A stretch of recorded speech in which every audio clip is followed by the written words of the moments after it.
نعم. فضيلة الشيخ، كيف أعرف العلماء الربانيين من المتعالمين الذين يضلون الناس بفتاواهم؟ بأمور أختصرها. الأمر الأول عنايتهم بالتوحيد ولزومه، والأمر الثاني دعوتهم إلى كتاب الله عز وجل وسنة رسوله صلى الله عليه وسلم. الأمر الثالث تطبيقهم ذلك تطبيقا عمليا.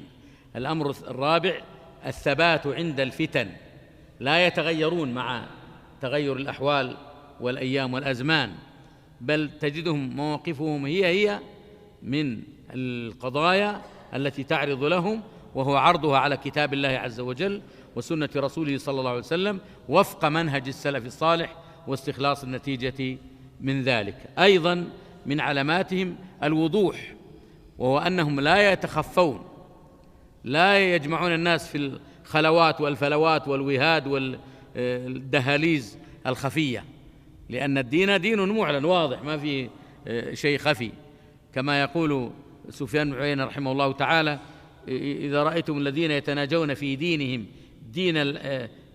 دينهم دون العامة فاعلموا أنهم مفتتحوا، أو فاعلم أنهم على تأسيس ضلالة. الأمر الآخر من علاماتهم أيضا أنهم لا يهتمون بالدعاية لأنفسهم. من كان منهم في الحراسة كان في الحراسة، ومن كان في الساقة كان في الساقة. من علاماتهم أيضا أنهم يحبون لإخوانهم ما يحبون لأنفسهم، وأنهم الهدف هو هداية الناس إلى الخير. لن يهدي الله بك رجلا واحدا خير لك من حمر النعم.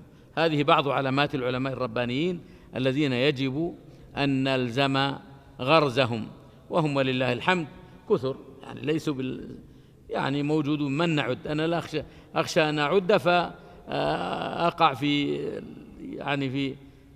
في خطأ لئلا أسقط أحدا يستحق أن يعد، فهم لا كثر، وطلاب العلم الذين يسيرون على نهجهم أيضا كثر ولله الحمد والمنة.